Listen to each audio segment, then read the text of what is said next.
So SC4D stands for subduction zones in 4 dimensions. And I have a new resolution that every time I say it, I should actually say what it stands for, because the letters don't mean very much. And the idea behind subduction zones in 4 dimensions is that we should get serious about geohazards and geohazard prediction at a system level. And of course, everybody in this room is quite serious about natural hazards.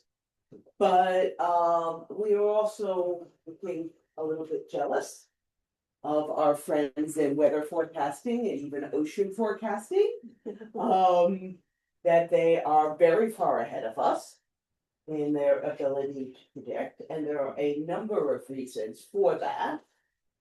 They don't have to look through rock, right? It is much harder to look through rock than it is to look through air, and so instrumentally, it is a harder problem. That said, we need the instruments. And so one aspiration of SC4D is to put out the instruments to actually be able to have sufficient data to understand the processes. And sort of, I guess, we would say the secret sauce in the US is that the same instruments, literally the same equipment, can tell you about multiple hazards. And so you can get a lot more knowledge and a lot more science for your investment by taking this multi-hazard view. And so one of the first things SC4D did, as we are not a legal entity, I don't know what we are a collection of people, a collaboration. One of the first things we did was to look at every subduction zone in the world and say, where do you get the most science for your investment? That you're very likely to have multiple kinds of events that are capable of providing sufficient information to understand full cycles and logistically accessible, and a sufficiently mature scientific community and base level of knowledge that this investment makes sense. And that sort of landed us in Chile. And so what else do we need to do to reach weather forecasting levels? We don't know. I mean, let me just be honest, we don't know that we can do this problem at weather forecasting levels. We do know that some things could be forecasted. We know that we can predict volcanic eruptions some of the time, sort of. Okay, it's better than earthquakes. You can always feel better, right? And so, but what else do we need other than just raw data? We need some sort of way to assimilate that data into a predictive quantitative, preferably physically informed framework, some sort of data assimilation technology. And there's a lot of pieces to that, and I'm going to come back to that. And so we need some real thinking about what are the missing physical pieces and how do you actually get from data to physics to prediction. In some cases, we kind of know the physics and it's just a question of implementing. I will say that's true for geology to a large extent. That, you take deformation of the earth, we have some pretty mature models about how you translate that to a strain and stress field and to process, be it an inflation source in a volcano or a lock zone, like that would be my preferred interpretation of Daniel's data. In other cases, we don't really know how to do that. Seismicity, we don't really know how to do that. And so we need some thinking there. And then, of course, we need humans to do all this. We need the next generation of scientists, and preferably scientists who think multi-hazard. Because in addition to the instruments seeing multiple hazards and having these multiple uses, we need the humans to think about multiple hazards because they all involve lock that break. They all involve this data assimilation. There's a lot of, they all involve risk analysis. There's a lot of common intellectual framework we need to be building. And so that's, the small aspirations of SC4D. And so where are we on this vision? Well, every year we chip away at it. So SC4D has existed, hard to put an exact date on it, but it's existed more or less in its current form for about 5 years-ish. As a network of scientists, US based, our funding comes from the National Science Foundation of US, but very self-consciously international.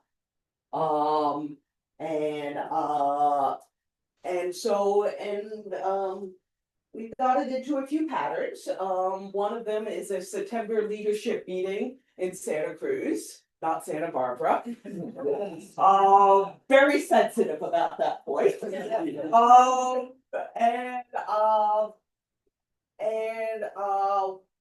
Where we try to chart out sort of our activities for the next year and sort of reflect on where we've been and how we can continue on this sort of long-term vision. And when I say year, I'm thinking a Northern Hemisphere perspective there. Years to me go from September to June. And so this year is a particularly important year for SC4D because we are expecting to submit the multi-hazard array proposal. So that is the instrumental piece of the vision I just said. The National Science Foundation in the US has a program called the Mid-Scale Research Infrastructure, MSRI. Mid-scale for them turns out to be up to $100 million. It's not my personal definition of mid-scale, not in my household budget, but that's what they call mid-scale. And so we're going to submit a proposal for up to $100 million. And Diana is leading that, Diana Roman, and she'll tell you about that shortly. We are expecting the call for that proposal to come out this fall. And then at 90 days after that, a pre-proposal needs to be submitted. So obviously you don't prepare a $100 million proposal in 90 days. So even though the proposal call is not yet made, we need to get ahead of it, and we've been working on it for years at this point, and she'll tell you about where we are at that. So I'll leave that for her. But that is the instrumental piece, and that involves an enormous investment here in Chile. What else are we doing this year? We are going to continue to support the scientific community to get that crosstalk between disciplines and humans. And in particular, we are doing a large-scale community meeting through SCNet, which is an affiliated piece. It is SCNet is our international collaborative piece. Where it is a network of networks.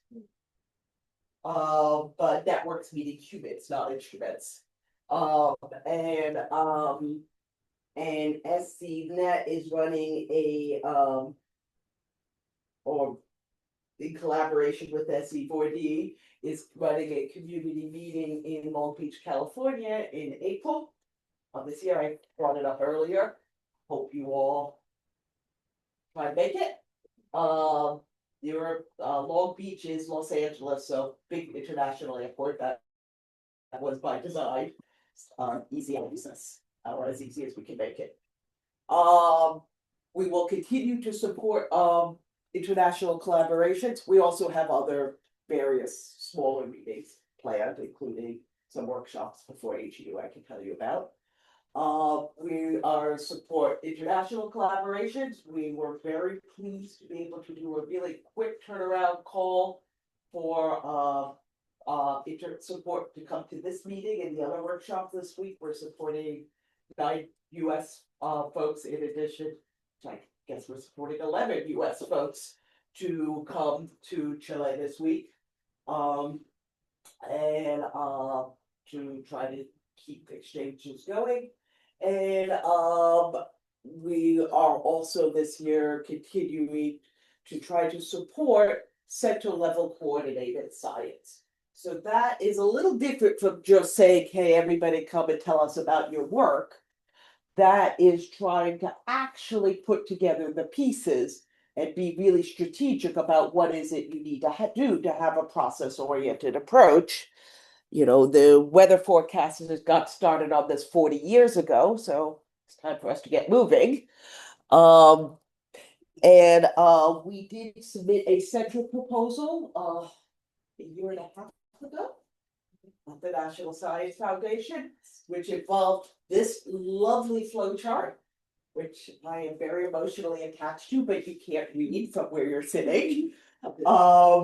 Which is, but I'm happy to walk anybody who wants through it. But the real point of it is that it exists, that there is something of a plan of how you assemble data, use modern methods to do event detection, build out empirical and statistical models, but at the same time is doing geological field work in very specific places where you can see the cascades and the interactions between hazards.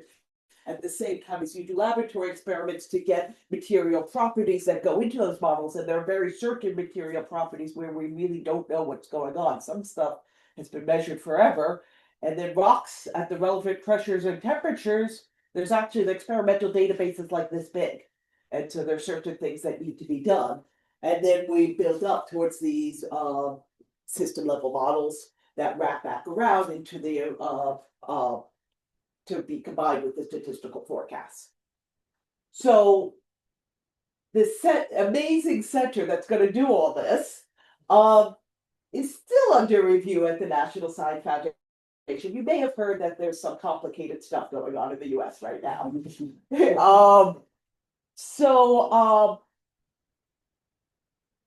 It's there. That it is what it is. We certainly have plenty to do on the other 3 bullets I just gave you, and we are not standing still by any stretch of the imagination.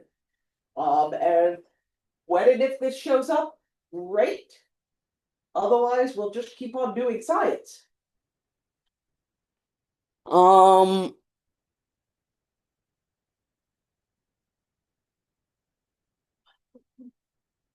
So, I mean, to kind of make that point that we are not standing still waiting around for a center.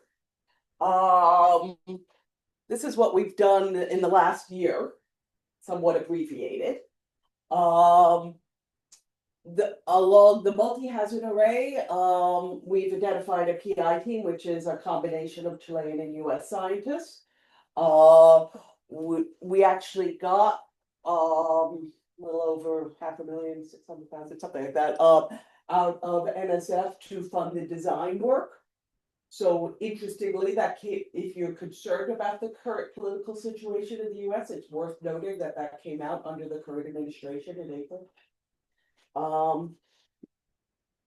think we're all pretty aware, hopefully, that natural hazards affect everybody, regardless of your political point of view.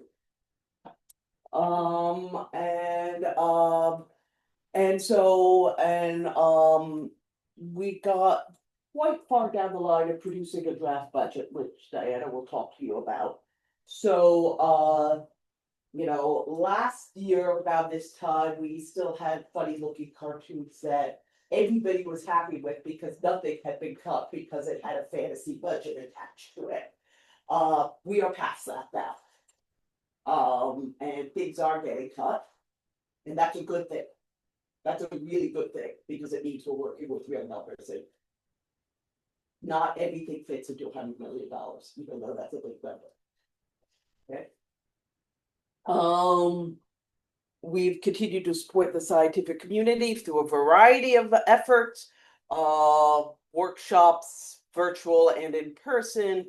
And I certainly invite you to take a look at our website and preferably submit all those beautiful lightning talks that are coming up. It would be great if anybody wants to submit them on our website. We have a little slideshow flashing just to kind of get people excited about each other's science. Love to see some of those. You've already got the lightning talks. It should be really easy. We have continued to work hard on our international collaboration through SCNet, has been wildly successful.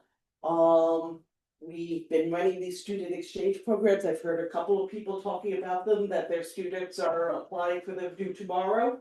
We're able to send 5 students back and forth. We're doing our 3rd round this year. That's what we have resources to do. That program has been heavily oversubscribed. I think the first year we had 50 applicants, 4 applicants, something like that.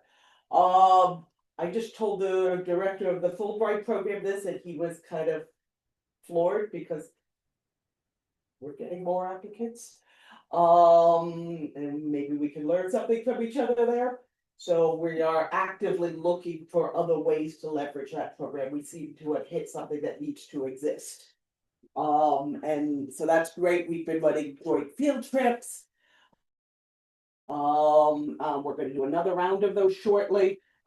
We did one in Cascadia, one in Chile already, and then we're going to do another round in a year and a half from now in appropriate summers in Cascadia, Chile. We just picked the leadership team for those.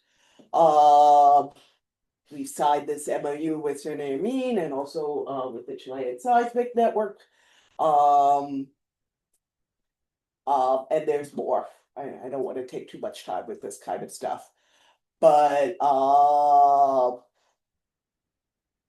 we've been also trying to get this coordinated science, not just collaborated, but actually a little bit steered and engineered coordinated science going, by getting proposals going on certain focus sites, by actually working. We have a partnership with a group called Spot, where we're working out the cyber infrastructure for the team level geological data collection.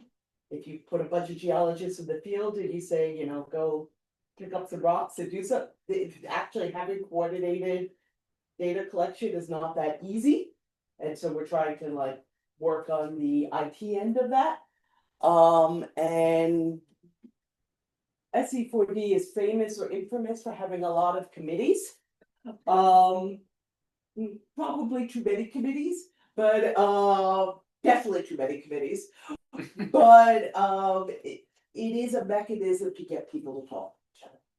It has another purpose, which is that in this era of virtual meetings and Zooms, it's a way to get a conversation going, and they have been effective in that way. So that's, I think, pretty much all I wanted to say. I think I'll stop there and pass it to Diana. Well, I'll stop for a moment if there are any questions before passing it to Diana. You need to talk specifically about the multi-hazard array. Yep. Thank you, Emily, for your talk. Many of us have been hearing this year about I don't know how much is real or how much is it's not real, about the science, the political situation of the science funding in the US. So I'd like to know, how does that affect the SE4D initiative? It's a great question. I was expecting it. It's been a complicated year.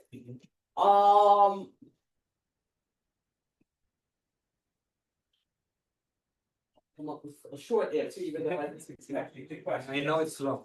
Yeah.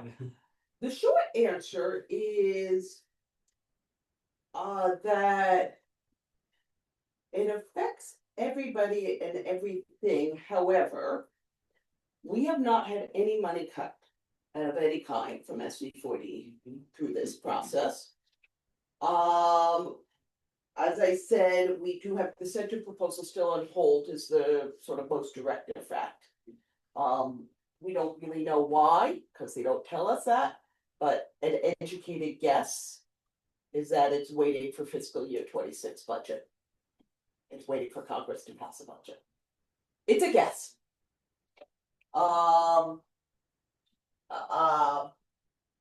The bigger question, I think, is what happens with this multi-hazard array and whether or not, this is a good use of our time. There was an explicit communication through NSF's official website, late spring that said, expect an MSRI call in the fall. Because originally it was expected in spring and it was delayed. But it was clear and official. It wasn't like some funny conversation that you should still expect this fall to happen, and it is happening this fall.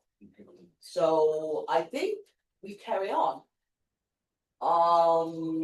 And I don't know, is there a more specific question? No, It could be during lunchtime.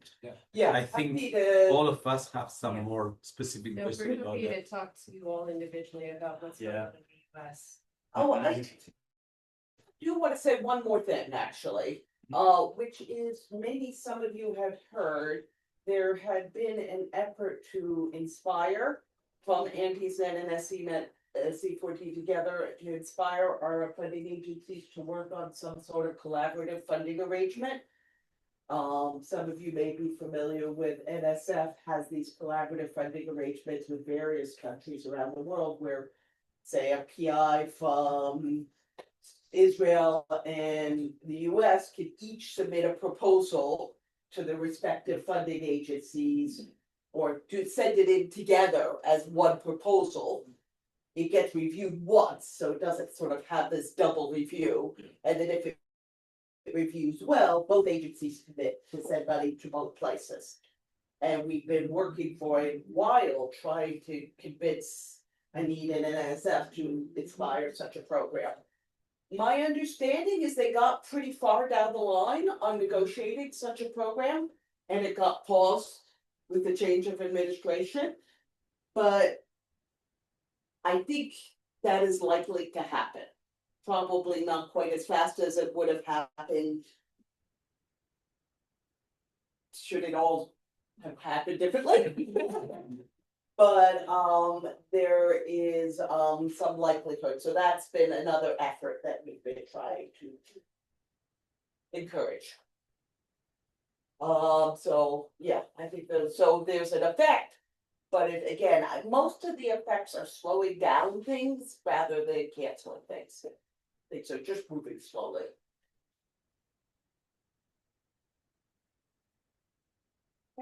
Okay, so thanks, Emily, again, and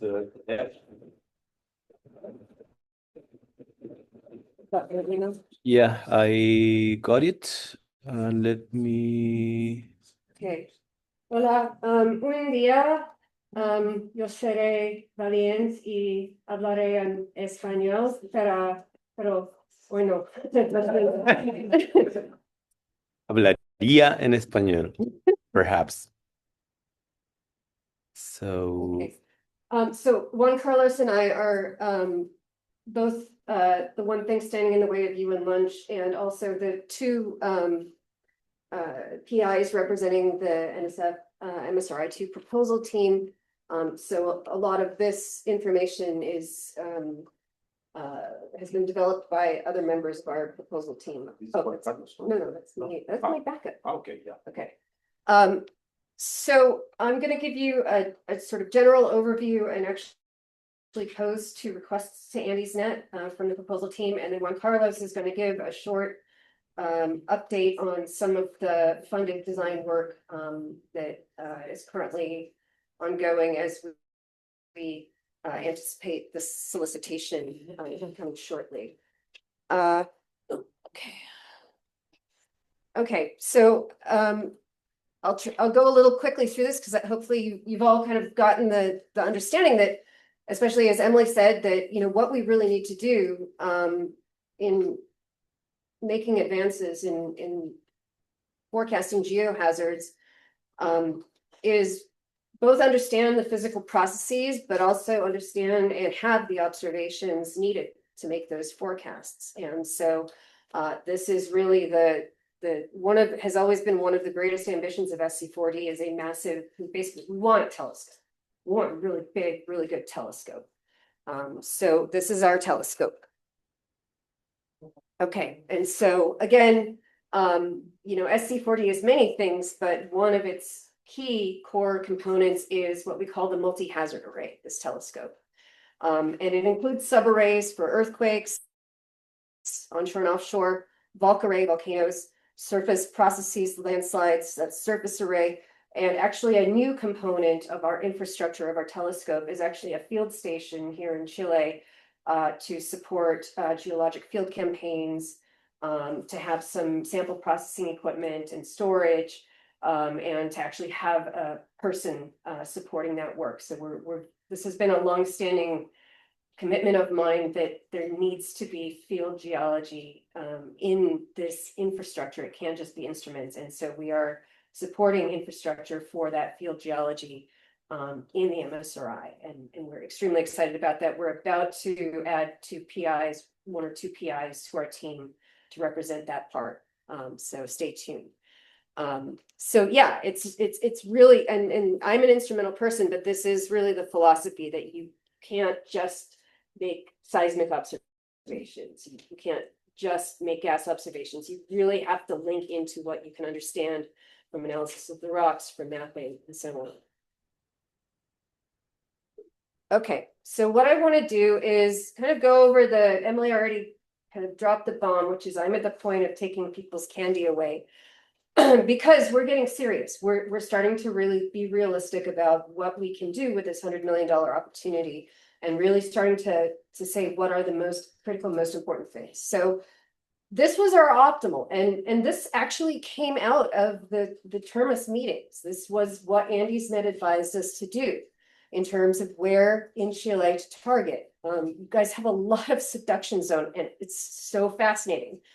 But we had very hard conversations, and this was the consensus that came from you, the experts in your subduction zone, of where to focus in this sort of region going over quite a long stretch of Chile, and with nested, not perfectly overlapping, but somewhat nested arrays. So again, trying to study the system doesn't necessarily mean you have to have the instruments right next to each other. It means you have to make the best observations of the processes that interact. So we are comfortable with not having things perfectly aligned. And that is not an issue, because what we want to say is, how do we have the best observations of each phenomenon so that we could really understand why and how that interaction is. Okay, and then we have the three subarrays. We have bulk array, which has two pieces. The volcano sensor arrays, which are basically sort of monitoring style arrays that are really aimed at getting us as many observations as possible of episodes of volcanic unrest, different types of volcanoes at different points in their eruptive cycle. So these are somewhat sparse instrumented arrays, but running for over 10 years. And then we have a smaller number of volcano imaging arrays. These are also places that host sensor arrays, where we want to do a deep look at the structure of the volcanic plumbing system, again, coupled with a deep understanding from field work of the volcano's evolution over a longer term time scale. So this piece is in pretty good shape. So I'm not going to spend a whole lot of time on this. In the next couple of months, there will be some more of a conversation about bulk array, the specific sensor types, and so on. But we haven't focused a whole lot on it. We did come up earlier this year with a lot of input from OVDAS, Sernheilman, of the 22 volcanoes that will be targeted here in Chile. You can see them all there. The 4 that will host the imaging arrays, which is sort of Descabezado Grande, Kizapu, Serra Azul, Jaima, Villarrica, and Puehue, Portancauye. So this is still the current state of play. I'll get to this in a second, and we had a call for input. But we saw a very strong consensus that these were the key target volcanoes in Chile. A place where we need more thinking and soon is on the surface array. So the surface array comprises these watershed scale instrumental networks that focus both on the transport of the water and the sediment. So we have things like suspended sediment gauges, soil moisture, soil temperature. We have sensors that look more at the fluvial component, the stream discharge, the precipitation, the turbidity, and so on. And I think we really want to ask, I'll get to this ask, but we really want to ask the experts, what observations in this set really excite you, and what would you be excited to couple and use? This is a place where we really need feedback on, are these the critical observations, which are less useful, less interesting? Is this the right design of instrumentation at a watershed scale to really understand those mass movement processes and their hazards? Right now, we've targeted and we have budgeted for putting that scale of infrastructure into 4 basins in Chile. My understanding is that these 4 were chosen because they are the least dammed or the most sort of wild. So the Maraquito, the Itata, the Imperial, and the Tolton. This is really the point to step back and ask, are these the right watersheds? Do we need to look at all 4 of them? This is again a request from us to you and to actually join myself and Tanya at lunch today to start having this conversation. But we would really like some expertise and some opinions on the plan for the surface array. Okay, and the second thing we have for you is we've done a lot of thinking about the earthquake array, and as Emily alluded to, we can't fit everything in the budget. This is a very important piece. It's the most expensive piece. It's obviously a huge opportunity, and we want to get it right.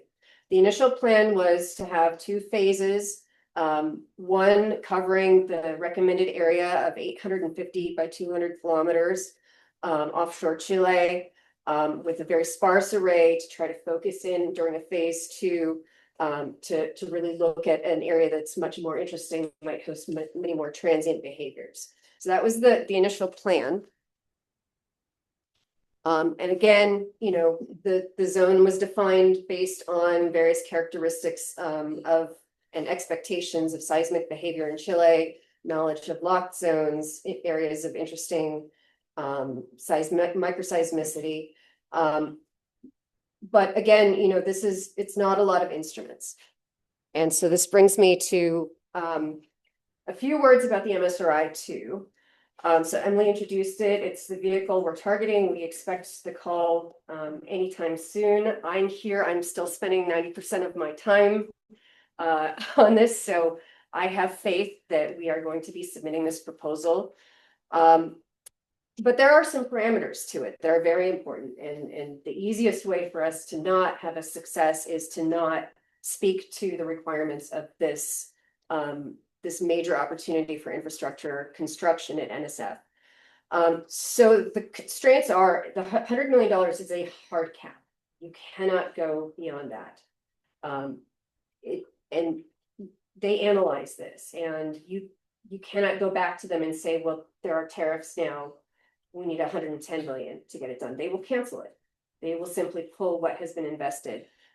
This is not something that's negotiable, or that you can come and say, well, it cost more than we thought we did. We have to get it right. It's only for construction for 5 years. So this means that any deployment of instrumentation infrastructure during the construction phase supported by this $100 million cannot be to collect necessary data for citing a future piece of it. That is considered research. So we have to know where every single instrument is going, or at least have a very good plan for that. We cannot do a phasing of targeting a broad area and then using the observations to choose a more focused area, because that is using the broad area to do research to understand where the focused area should be. The operations and maintenance, like we said, we're looking at a decade plus of actually operating this after 5 years. And that is a separate funding stream. There are some changes happening internally at NSF that might actually be favorable for us. But we are still we have to be very strict about the $100 million in the 5 years, and the lack of research activities during the construction phase. If data happens to be collected to check that the data quality are meeting the specs, and that data happens to be useful for research, that's fine, but it can't be an intended part of the construction phase. Okay, so this is the timeline. I'm going to skip that. Again, you know, we're expecting it could drop tomorrow, the solicitation, we'd have 90 days. So we really are at the point where we're making very serious decisions and really getting ourselves ready to present our case to the National Science Foundation in as little as 3 months, and to try to at least get to the point where we get invited back for a full proposal. In reality, you know, people ask when would the first instruments go in the ground? In the absolute best case scenario, it would be 2 to 3 years from now. So even the getting funded towards the construction phase is a long process. So as Emily mentioned, a lot of what we've done in the past year has been really scrutinizing and fine-tuning our budget. And we are now at the stage where we are confident that we have to basically make a 25% cut to the numbers to basically across the entire project budget. And we're applying that fairly to all of the nodes, to the data management, to the upper, the project office. And so we are looking at ways to reduce the number of instruments by 25% and still achieve the ambitious science goals. So that's the bad news. It's good news. It's good news, actually.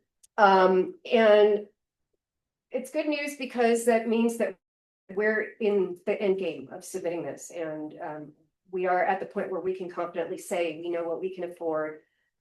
We know how to submit a budget that will pass all of the tests that NSF is going to apply to ensure that we are comfortably within the cap, and we can start making decisions. And to that end, I'll re-emphasize that NSF gave us $500,000 earlier this year, basically to do this, to fine-tune the Chile array, to ensure that we are optimizing the smallest number of instruments possible to get the greatest scientific return possible.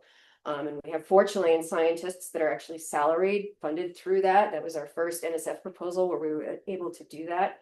Juan Carlos is going to present some of his results on his component of that design work. But in the bigger picture, were clearer ways that we could reduce the bulk array component by 25%. One is simply reduce the number of volcanic targets. We have some sense of a prioritization there.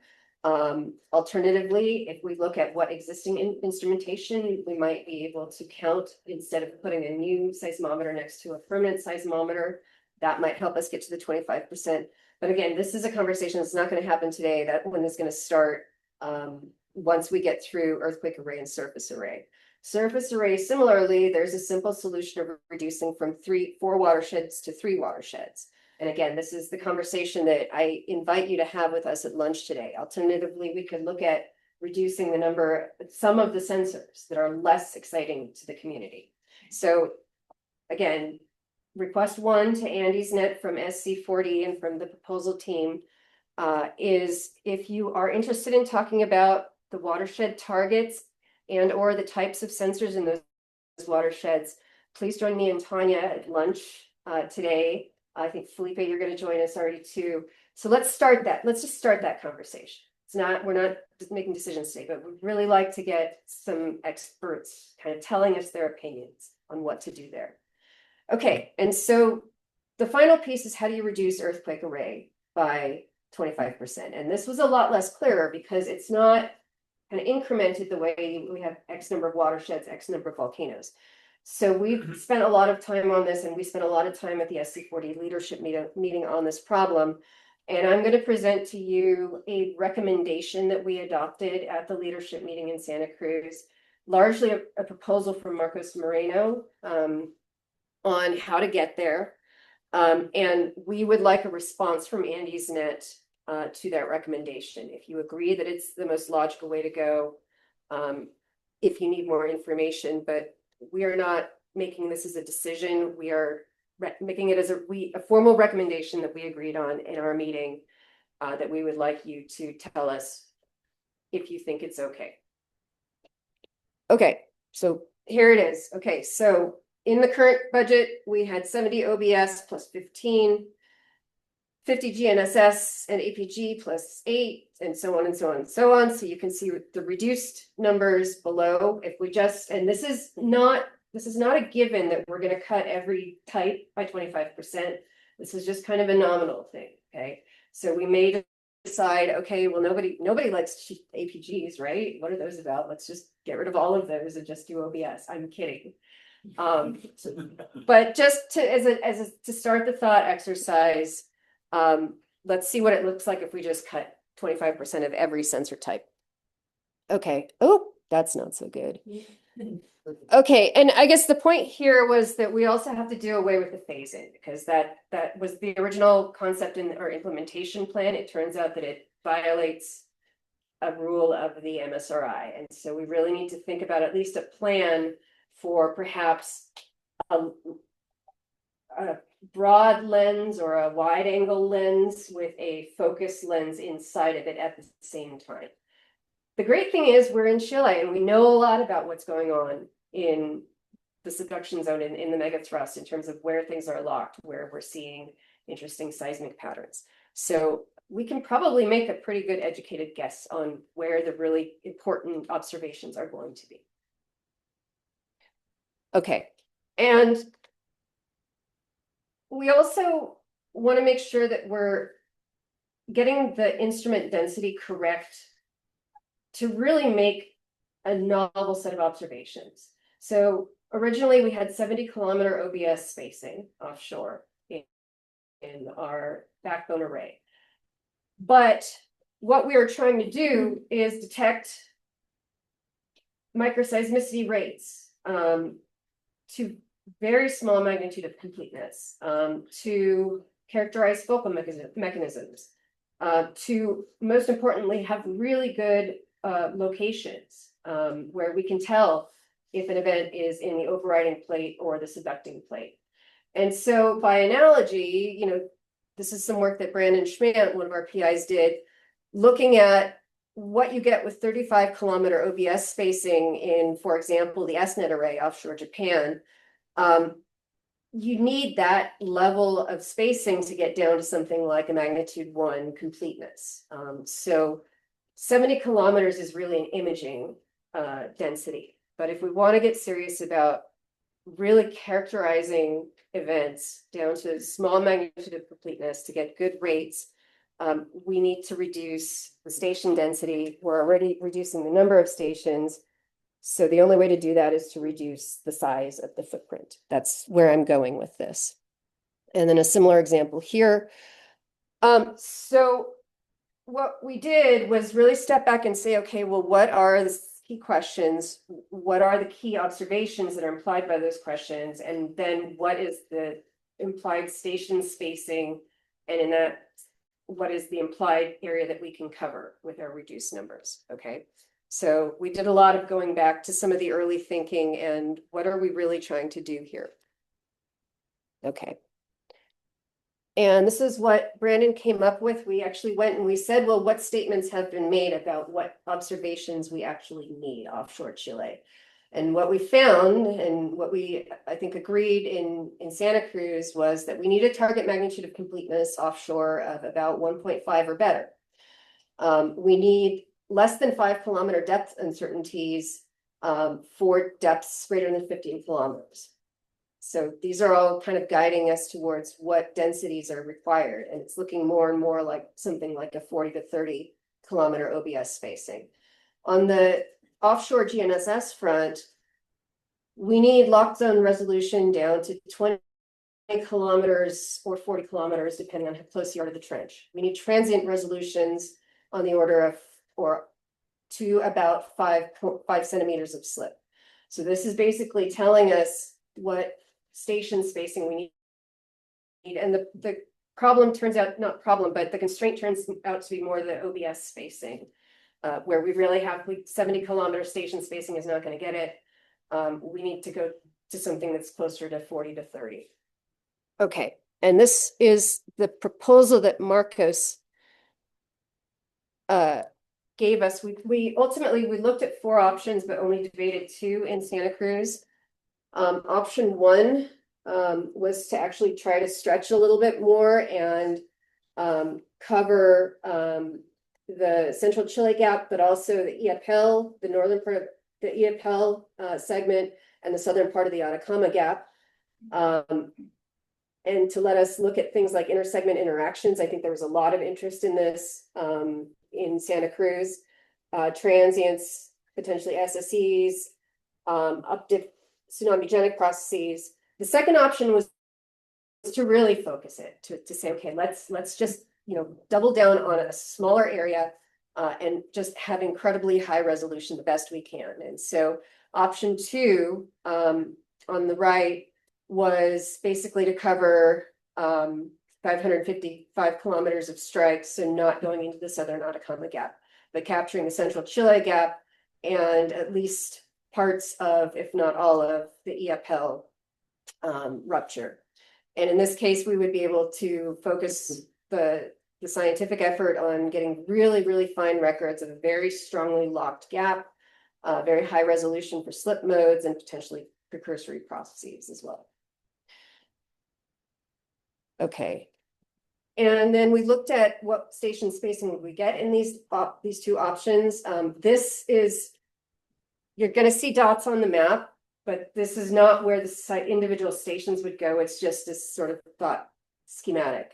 But basically what we would end up with is, so we're going to put the 25% reduced numbers of OBS and offshore geodetic instruments in each lens and see what density we get. Okay, so for option 1, which is trying to stretch up into the Atacama Gap, we'd probably be able to do something like 30 to 45 kilometer density. So maybe what EstNet has achieved. And with GNSS and APGs, something like 50 to 30 as well.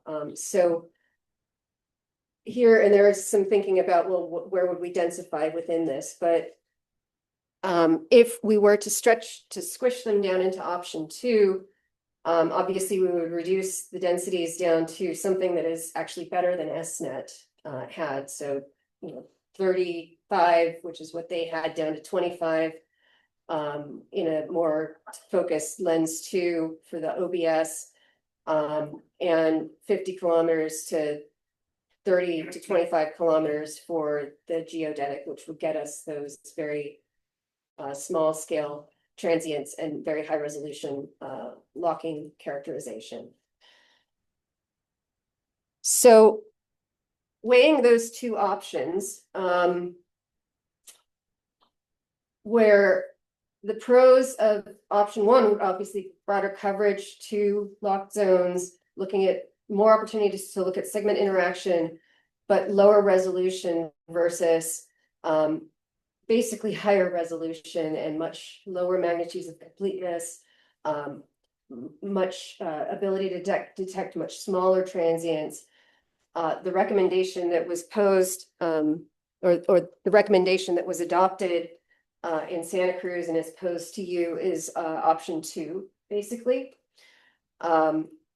Option 2 focused on a very strongly locked seismic gap and the EAPL region to still allow looking at segment interaction and transitions. But we felt that having, you know, the highest density and the greatest resolution observations potentially ever overrode the ability to cover more of a region. And so this is the recommendation that we'd like feedback on. But the final part of this recommendation was also to consider DAS for microseismicity, and it's back. What we felt was that having, you know, reduced numbers of instruments, still a reduced footprint, but taking advantage of the cable that is there, that's currently Diane Rivet has an instrument on, would also give us, you know, even a greater resolution. And so what we are adding to this recommendation is to potentially put 2 to 3 interrogators on that cable, possibly in collaboration with Diane's interrogator, pointed in different directions, so that we might actually have a fairly long stretch, 450 to 500 kilometers of instrumented cable, to really, again, get at the very, very high fidelity, high resolution observations offshore that we feel are the priority for the science questions. So this is the recommendation. I'm gonna have Juan Carlos come up and show some of the design work that he's been looking at, again, sort of thinking about focusing down the onshore component of earthquake array. And then we can take questions or get opinions if we have time before lunch or bandwidth before lunch. And I hope that was clear. This is Marcos should have presented this. This is Marcos's argument and slides. He will hopefully be here later today. But if it was unclear, that's my fault, not the team's fault. So I think it was quite clear. Okay. Thank you, Diana. thank you. I love it. Well, we are running a little bit out of time. I mean, 30 minutes back to our plan, but we already talked with the people in the restaurant, so they will wait for us. I mean, they are waiting for us at 2, so we still have some time. And that time will be taken by Juan Carlos Baez from Centro Sismológico Nacional, who is very intensively working also with in the MSRI design project, along with Marcos Moreno. And so Juan Carlos, you can start. I will change the top of the presentation. Okay. Thank you very much, Andres. This presentation was prepared for the SC4D Santa Cruz meeting to work with the TI team, and it's related to design the GNSS network onshore. So let me see, yo creo que sí, quizá un poquito lento, pero no sé. I promise to take only 7 minutes. I'm friendly also. Yeah, that's true. Aquí esta cuestión, ¿no? No. ¿Esto? Presentations, o sea, presentaciones. Aquí. Ya. No, la cagué. Ya, perdón. Disculpe por mi improperio. This is the working group. It's yeah, let me- Marcos Moreno, Sebastián Barra, Sergio Ruiz, and Natalie Chavarria. So the question here is, No, yo no. it's pretty fast. A ver, I can- ese caso lo voy a hacer. Maybe I can. Sí, no, pero yo creo que ya está. All right. Okay. So this is the slide I will show you today. First, this is the current GNSS network in Chile. It's and also the sleep distribution of the recent earthquakes.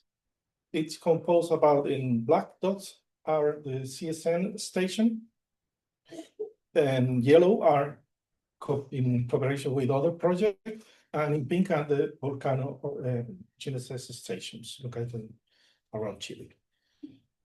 So, but this is the interest area of SC4D, more or less 1 degree or more and 1 degree less. And this is the situation of the area of interest of the GNSS stations, including the Argentinian in green. So you can see there is a good distribution, especially for, let's say, tectonics. It's a good distribution for tectonic. If we put inside the locking map, it's also good. The distribution for, in a case of large earthquakes. And then we need to include also the fault systems. And here we have two, let's say, databases. One is from Daniel, this is the shaft release 1, and also some information from Hyoming. We put all of this together and see the distribution of our GNSS station to observe the fault system. So normally the fault systems are moving pretty slow, so it's difficult to recover displacement, intersection displacement. So we need to observe, let's say, increase the amount of stations, put the station normally in just in the faults, and complement with other techniques. We look also from different catalogs to look inside of seismicity. And for example, this is the case of Puerto Aldea, which is located right here. And this is the complete catalog. It's the CSN catalog, the CIPL already published, and the Trampotan, all this catalog together. And this is a filter area for the Puerto Aldea fault. And this is a parameter defined in different publications, especially this one, related to this fault system. So then we inverted to look inside and where we can put the station to try to recover the displacement.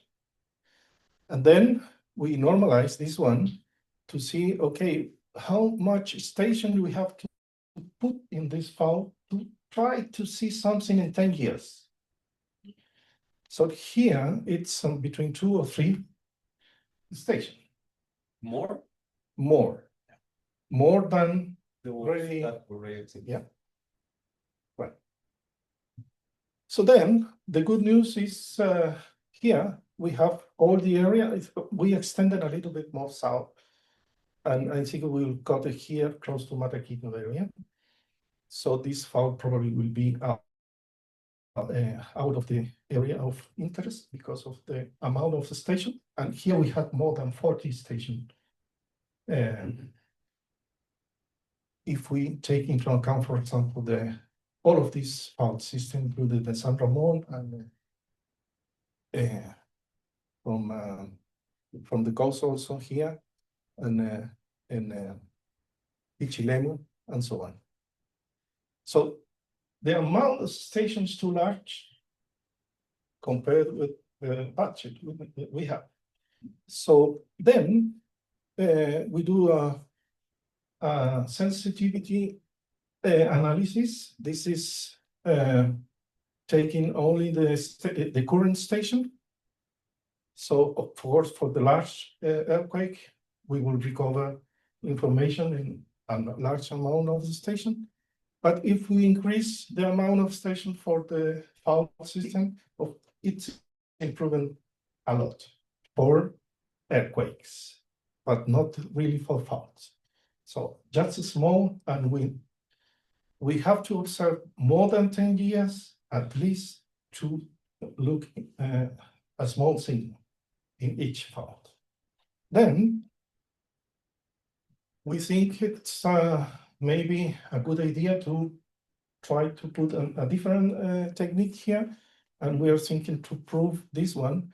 This is designed for the Earth scope in San Andres Fault, and it's a corner reflector, and the response of this corner reflector is very clear in the interferometers and can help us to increase the response from ground. It's a point position of the reflector, and depending on if include the genesis station at the same time, or is only observed by some observation periodically. Then it also improved the atmospheric correction. I'm not a specialist in INSA, so I asked for the specialists in NASA and also my colleague Francisco Delgado, who is working on this one. Let me show you some of the implementation in US. And here, for example, is one station including the corner reflector, only one, and a GNSS station together. This one is also one, but the GNSS is only observing a couple of days to just to get the position.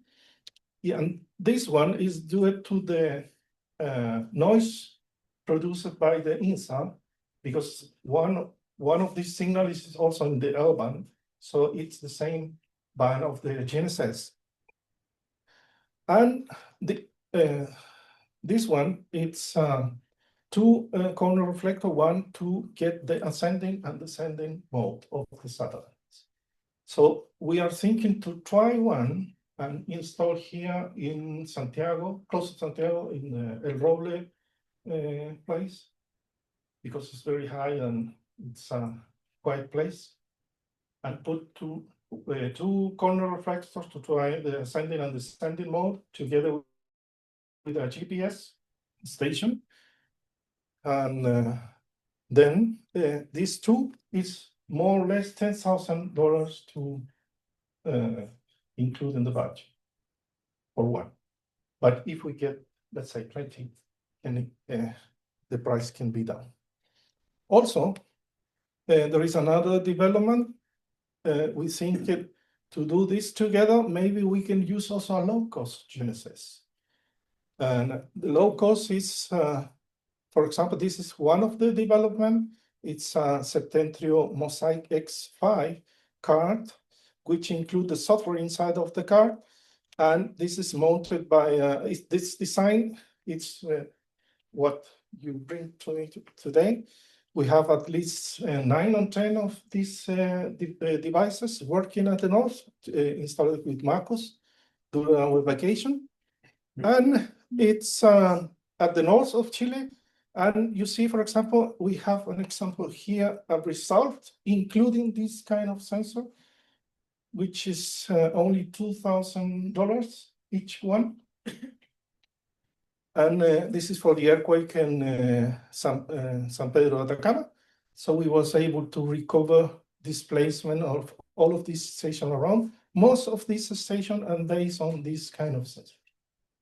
So the two possibilities is, if we want to put more, we don't have a large amount of money to improve more the network. Also, we need to take into account there is not included here the volcanoes area, and so on. So this, all of this result will be inside of the budget and the MSRI proposal. It's not ready design, it's an ongoing work, but this is some of the result we have at the moment. Kind of froggy. Any question?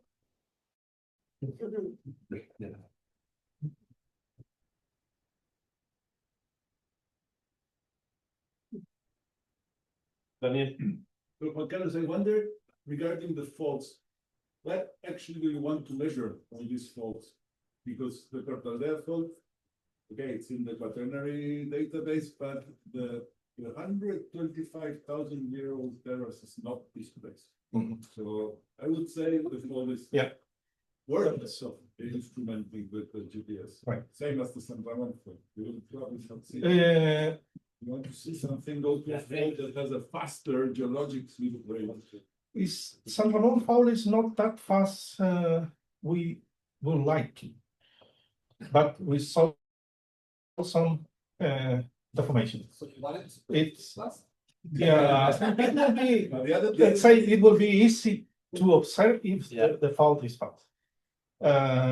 It's moving, not that fast, but in 10 years, it's difficult to recover that signal because you have a Maule, Illapel, you have the post-seismic, the co-seismic, and so on. You have to remove all of the signal, also the tonic. But at the receiver, there are some significant values. Okay. In the case of Puerto Aldea, not easy. but Puerto Andrés is a normal fault, so you expect it to move during the node, not between. We also want to recover during the earthquake. But more importantly, I don't think that we have really too much time to discuss that now, but in what Diana shows, I didn't see any reference to also to monitor the crustal faults because we are mostly interested in the megatrust. So should we really take care on that? I mean, if that it is really included in the proposal, it's gonna be included in the proposal because crustal faults for sure are very interesting and all of them make different things at different rates, etc. And could be very interesting in terms of the seismic risks to know more about that. But I don't see that is really included in the Mesarite project. Well, now it's All really of them was a question during the meetings in the MSRT. So that was the idea to try to see and how difficult it is to observe this one, but should be inside of the proposal because the review will ask what happened with the boxes. Yeah. You have to give the answer. So all of this is documented. We do the inversion and so on. So will be in one document usually. Emily? So question for the faulted earthquake group is interactive faults across the system. So the answer is yes, they are given. The question is whether you want to set up your instrumentation instrument every known fault and skip all the unknown ones. Sure.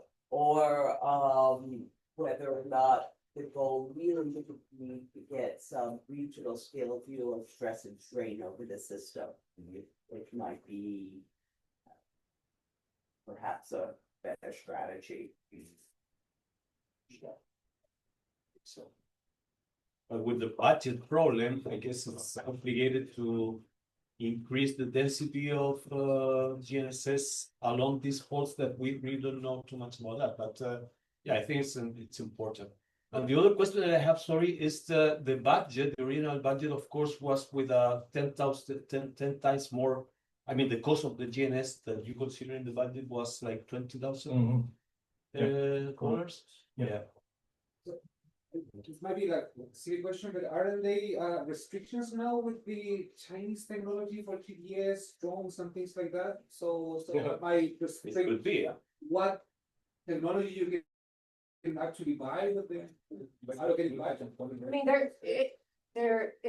it's a non-issue. There are enough ways around that.